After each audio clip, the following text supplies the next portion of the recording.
మనం April month యొక్క రాశి ఫలాల గురించి మాట్లాడుకుంటున్నాం. అందులో భాగంగా మనం మేషరాశి గురించి తెలుసుకుందాం.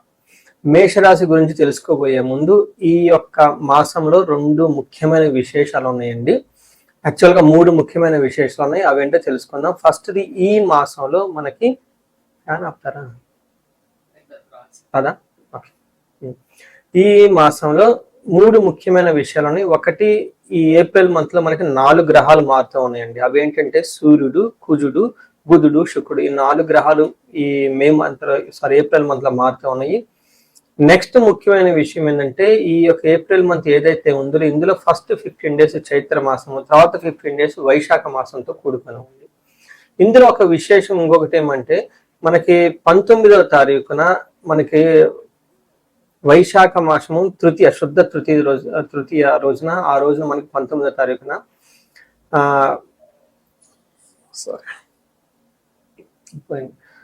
మనకి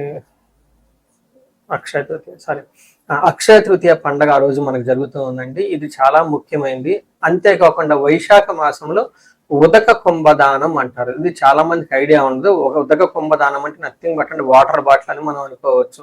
కుంభం అంటే ఒక చెంబు లాంటిది కానీ, పాత్ర లాంటిది కానీ మనకి పూజా షాపులో అమ్ముతూ ఉంటారు అన్నమాట. అలాంటి చెంబు లాంటిది, ఇత్తడిది కానీ, రాగిది కానీ తీసుకొని దాని నిండా నీళ్లు పోసి అందులో కొంచెం ఏదైనా జీలకర్ర కానివ్వండి, లేదంటే సుగంధభరిత యాలకులు కానీ వేసేసి ఒక చిన్న స్వీట్ కానివ్వండి, లేదంటే ఒక చిన్న బెల్లం ముక్క అనేసి ఆ నీటిని అలా దానం చేయటాన్ని ఉదక కుంభదానం అంటారు.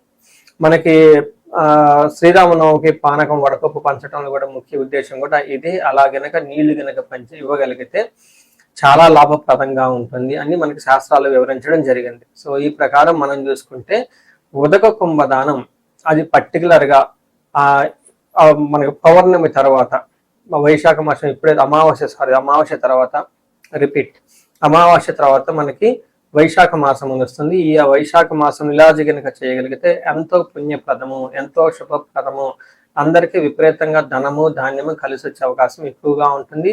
ఇది చాలా సింపుల్ ప్రొసీజర్. చక్కగా దీన్ని చేసుకొని పెద్దవాళ్ళకి గనక దానం చేయగలిగితే పండితోత్తములకు కానీ, బ్రాహ్మణులకు కానీ, వేద పండితులకు కానీ అలా ఒక ఉదక కుంభాన్ని గనక దానం చేయగలిగితే వాళ్ళ ఆశీర్వాదం తీసుకుంటే గురుబలం విపరీతంగా పెరిగి ధనము ధాన్యము సంతానము సమృద్ధిగా ఉండే అవకాశం ఎక్కువగా ఉంటుంది. సో ఈ యొక్క ఏప్రిల్ మంత్ లో ఉన్న ఈ ముఖ్యమైన విశేషాలు పండగలు మీరు తెలుసుకున్నారు కాబట్టి తగు విధమైన మీరు రెమెడీస్ లాగా చేసుకుంటే అంతా బాగుంటుందండి. అందరూ చక్కగా ఉండాలని, ఈ రాశి వాళ్ళు అష్టైశ్వర్యాలతో ఉండాలని చెప్పేసి నేను కోరుకుంటున్నాను. నమస్తే. మేషరాశి వారికి ఏప్రిల్ మంత్ లో ఎలా ఉండిపోయారు తెలుసుకుందాం. ముందుగా ఈ రాశిలో ఉన్న నక్షత్రాలు కనుక చూసుకుంటే అశ్విని 1, 2, 3, 4 పాదాలు, భరణి 1, 2, 3, 4 పాదాలు, కృతిక ఫస్ట్ పాదం అంతా ఈ రాశిలో ఉంటారు. అంతేకాకుండా పేరు బలం కనుక మనం చూసుకుంటే వీళ్ళకి చో, చే, చో, లాలి, లా, ఏ, లా, ఓ అన్న లెటర్స్ అంతా కూడా ఈ నక్షత్రంలో ఉంటాయి. ఎవరిదైనా కనుక వాళ్ళు బాగా ఫస్ట్ లెటర్ వాళ్ళ పేరులో బాగా పాపులర్ గా అందరూ పిలిచే వాళ్ళ యొక్క పేరులో ఫస్ట్ లెటర్లు కనుక ఇందాక చెప్పుకునే విధంగా ఉంటే వాళ్ళది కూడా మేషరాశి అవుతుందని గమనించాలి. ఈ యొక్క రాశిలో 4 గ్రహాలు మారుతున్నాయని మనం చెప్పుకున్నాము.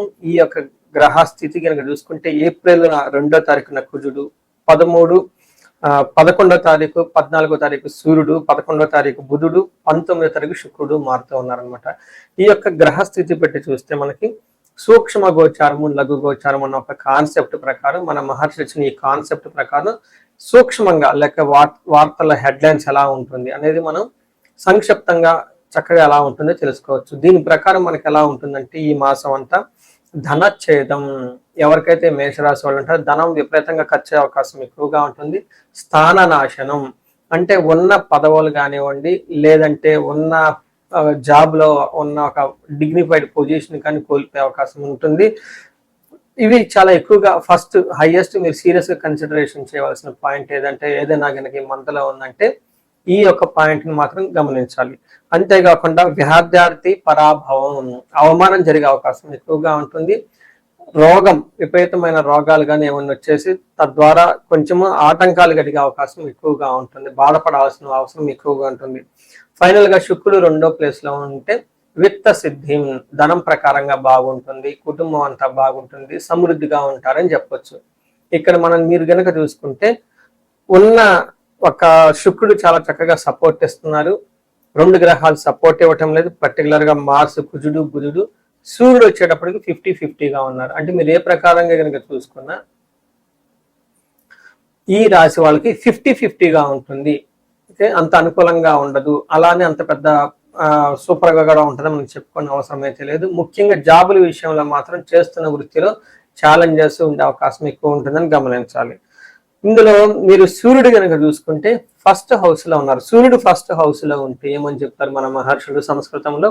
దేహార్తి సతతం సంతాపకాల అతిక్రమణ భోజనం బంధుమిత్ర సుహృద్వేష చంద్రరాశి గతో రవి అని చెప్తారు. అంటే ఎవరి జన్మరాశిలో సూర్యుడు సంచారం చేస్తూ ఉంటే వాళ్ళకి, అంటే ఇప్పుడు ఈ రాశి వాళ్ళకి జన్మరాశిలో సూర్యుడు సంచారం చేయటం వల్ల, ట్రావెల్ చేయటం వల్ల ఏమవుతుంది? దేహార్తి అంటే శారీరకంగా బాధ ఉంటుంది.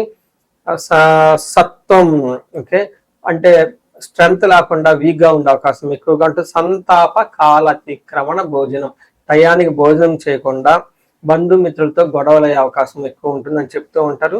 అంతేకాకుండా భార్య విషయంలో కొంచెం జాగ్రత్తగా ఉండాలి. హెల్త్ విషయంలో కొంచెం జాగ్రత్తగా ఉండటం ఎంతైనా అవసరం.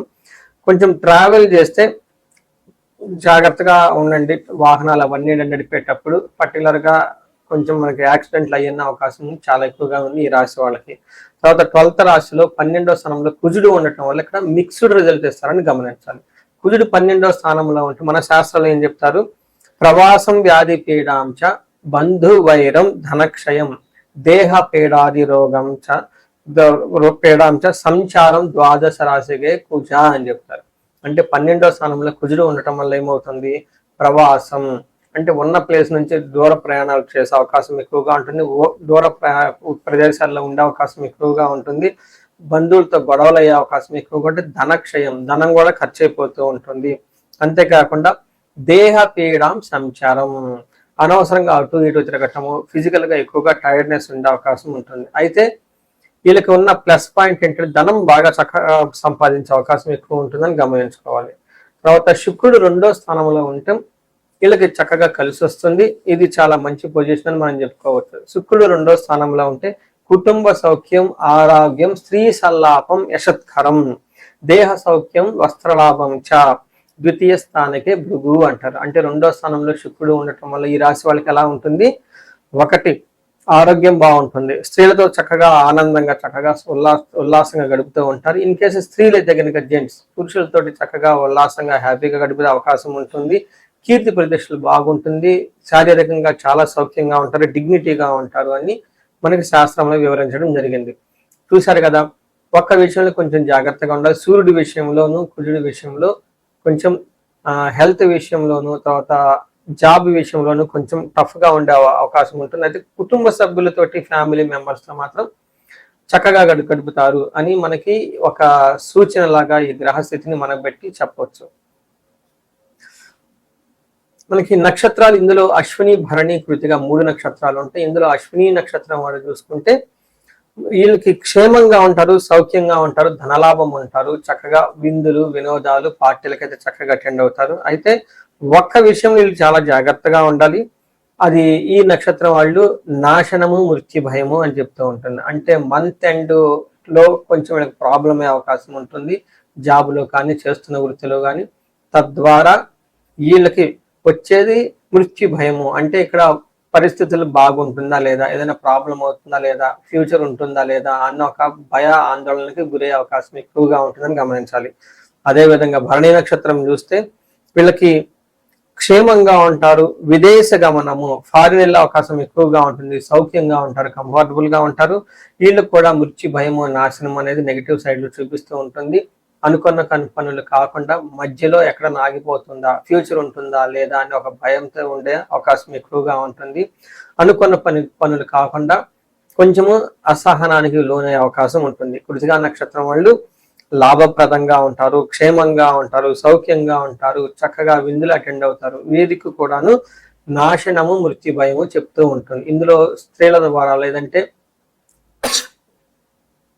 లగ్జరీ కంఫర్ట్ కి సంబంధించిన వ్యవహారాల్లో అనుకున్న పనులు కాకుండా ఇబ్బంది పడిపోతూ ఉంటారు. తద్వారా మృత్యు భయము, అంటే ఫ్యూచర్ లో ఎలా ఉంటుంది ఏంటి దీని గురించి ఆందోళన చెందుతూ భయంగా గడిపే సంఘటనలు ఎక్కువగా ఉంటాయని గమనించాలి. ఓవరాల్ గా చూసుకుంటే ఈ మాసంలో వీళ్ళకి ధనం విషయంలో చాలా జాగ్రత్తగా ఉండాలి. కార్యనాశనం చేస్తున్న పనిలో ఏదైనా ఆటంకాలు వచ్చే అవకాశం ఎక్కువగా ఉంటుంది. భరణి నక్షత్రం వాళ్ళకి కొంచెం విపరీతంగా మెంటల్ గా మానసికంగా ఒత్తిడి ఎక్కువగా ఉంటుందని గమనించాలి. సో ఒక రకంగా చూసుకుంటే వీళ్ళకి 50-50గా ఉంది, కొంచెం ఛాలెంజింగ్ గా ఉంది. పర్టికులర్గా జాబ్ విషయంలోనూ వర్క్ చేసే స్టైల్లోనూ కొంచెం విపరీతంగా ఒత్తిడి వచ్చే అవకాశం ఉంది. సో ఇవి తప్పక మిగతా విషయాల్లో వీళ్ళకి ఏలినాటి శని యొక్క ప్రభావం ఉండటంతో కొంచెం కొత్తగా పరిచయాలు చేయటం, కొత్త కొత్త బిజినెస్లు చేయటం లాంటివి, తెలియని పనులు చేయలాంటివి అవాయిడ్ చేస్తే చాలా మంచిది. సో ఈ రాశి వాళ్ళకి ఇప్పుడు దాకా చూసుకున్నారు కదండి, అష్టైశ్వర్యాలు కలగాలి, భోగభాగ్యాలు కలగాలని చెప్పేసి నేను కోరుకుంటున్నాను. ముఖ్యంగా వీళ్ళకి వీళ్ళ పరిహారాలు కనుక చూసుకుంటూ ఉంటే వీళ్ళకి సూర్యుడికి సంబంధించి ఆర్ఘ్యం ఇవ్వటం, ఆదిత్య హృదయ స్తోత్రం చదవటం, సూర్య నమస్కారాలు చేస్తూ ఉండటంతో పాటు సుబ్రహ్మణ్యేశ్వర స్వామి గుడిని దర్శించుకోవటము. మనకి జంట నాగులు అని ఉంటాయి, మనకి మర్రి చెట్టు దగ్గర కూడా ప్రతి గుడిలో ఉంటాయి, లేదంటే రావి చెట్టు దగ్గర అక్కడ సుబ్రహ్మణ్యేశ్వర స్వామి జంట నాగులకి గనక అభిషేకం చేయించగలిగి ఏదైనా కనుక పూజ చేయగలిగితే చాలా వరకు ఉపశమనం లభిస్తూ ఉంటుంది. అంతేకాకుండా ఈ రాశి వాళ్ళు ఎవరైనా బిజినెస్ చేస్తున్నా, జాబుల్లో ఉన్నా, మిడ్ లెవెల్లో ఉన్నా, సి లెవెల్లో ఎలాంటి పొజిషన్లో ఉన్నా, ఎక్కడైనా మల్టీ సోర్సెస్ ఆఫ్ ఇన్కమ్ కావాలి అనుకుంటే వీళ్ళకి స్వర్ణలక్ష్మి విశేష హోమం చేస్తే చక్కగా వీళ్ళకి బహువిధాల ఆదాయం వచ్చేసి మల్టీ సోర్సెస్ ఆఫ్ ఇన్కమ్ వచ్చి లైఫ్లో చాలా బాగుంటారు. ఇంతేకాకుండా ఈ రాశి వాళ్ళకి ఇంకా ఏదైనా భార్యాభర్తల మధ్య సరైన అవగాహన లేకుండా ఇబ్బంది పడుతూ ఉంటే అన్యోన్య దాంపత్య పాశుపతం ఉంటుంది, ఇది చక్కగా చేపించుకోవచ్చు, అన్యోన్య పెరుగుతూ ఉంటుంది. ఇవి కాకుండా ఈ రాశి వాళ్ళకి ఎలాంటి ప్రాబ్లం ఉన్నా కానీ ఏలినాటి శని యొక్క ప్రభావం ఉండటంతో ఏదైనా కనుక ఇంకా ప్రాబ్లం ఉంటే ఒక్కసారి జాతకం చెక్ చేయించుకొని అందులో ఏదైనా శాపాలు ఉన్నాయా లేదంటే గ్రహస్థితులకి గ్రహ దోషాలు ఉన్నాయో చూపించుకొని తగు పరిష్కారాలు చేయించుకోవటం ద్వారా ఈ రాశి వాళ్ళు చక్కగా 10 జీవితంలో ముందుకు వచ్చే అవకాశం ఎక్కువగా ఉంటుంది. వీళ్ళకి అష్టైశ్వర్యాలు కలగాలి, భోగభాగ్యాలు కలగాలి, అలానే ఏప్రిల్ మంత్లో ఈ రాశి వాళ్ళు చక్కగా ఉండాలని చెప్పేసి కోరుకుంటున్నాను. నమస్తే.